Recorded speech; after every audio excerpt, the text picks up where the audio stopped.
Hey there, Sally Squad, and welcome back to Sally's Kiddie Haven. Let's check out 10 literary devices you should know. Let's get right into it.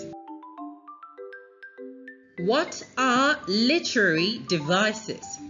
They are tools writers use to communicate information to readers in specific ways. What do I mean by this? Well, picture it as coded messages that writers will just drop in their work for you and I to interpret. Metaphor. Metaphors compare two unlike things to help the reader get a better understanding. Example: the clouds are balls of cotton. Here we're comparing the clouds and balls of cotton. These are two unlike things, but they have very similar features. Another: the king is a true lion. Again, we're comparing the king to a lion. What are some features of lions?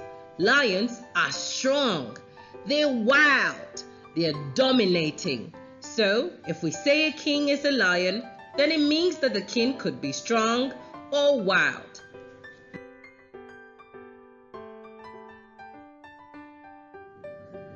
Simile.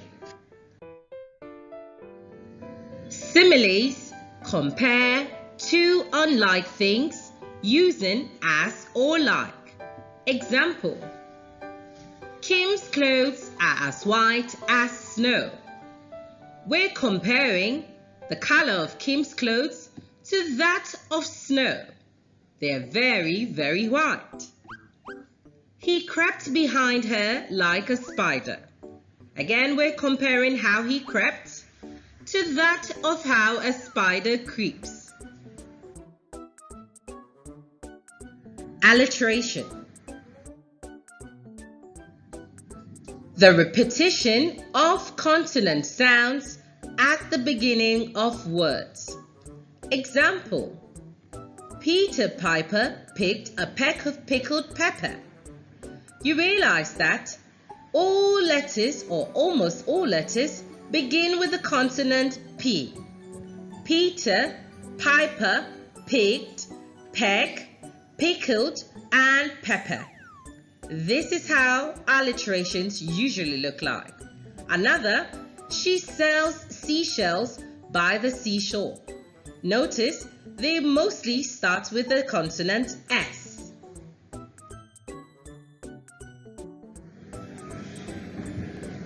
Onomatopoeia. It's a word that is closely similar to the sound it describes.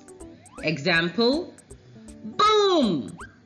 That's just the sound of an explosion. Boom. Buzz. Tick-tock.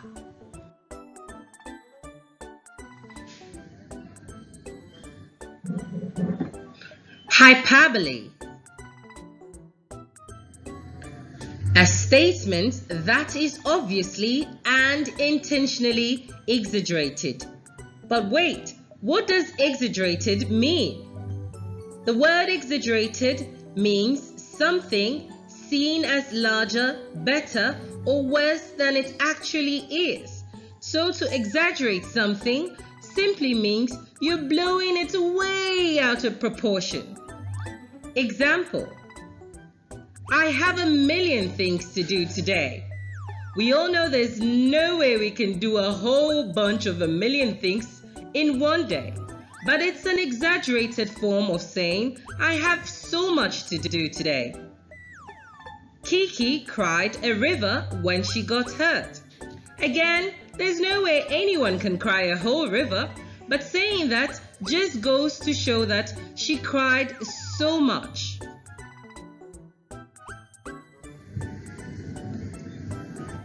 Personification. Given human qualities to non-humans or inanimate objects. Example: the trees dance to the music of the wind. How many of us have seen dancing trees before?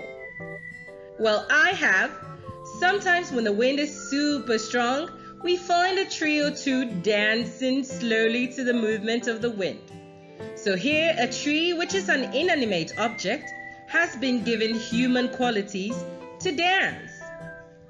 Another, the stars winked at me. We all know stars do not have eyes to wink, but sometimes they blink in and out in the sky and we can say they're winking at us.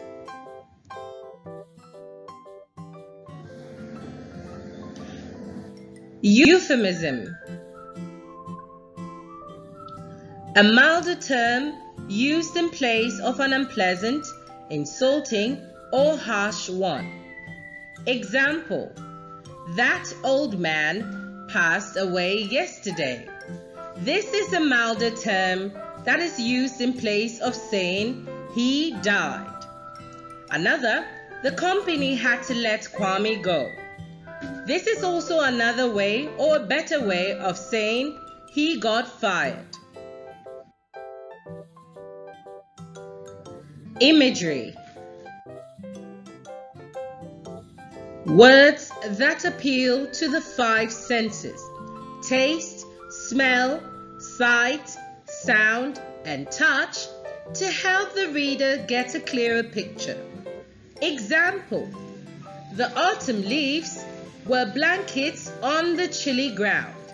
When you come across a sentence like this, you're bound to have your senses awakened. You think about autumn leaves acting as a blanket which covers a chilly ground. The sweet smell of freshly baked apple pie filled the air. Again, you picture the sweet smell of just baked apple pie filling an entire space. This is the power of imagery in writing. Oxymoron. Using unmatched or opposite terms side by side. Let's see some examples.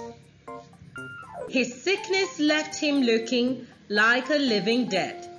The expression living dead are two contrasting words side by side. The opposite of living is dead. But when you use an oxymoron, you're allowed to put such words together to explain how something looks like or seems. The children's painting was a fine mess. Again, fine and mess are contrasting images, but they've been placed side by side for emphasis.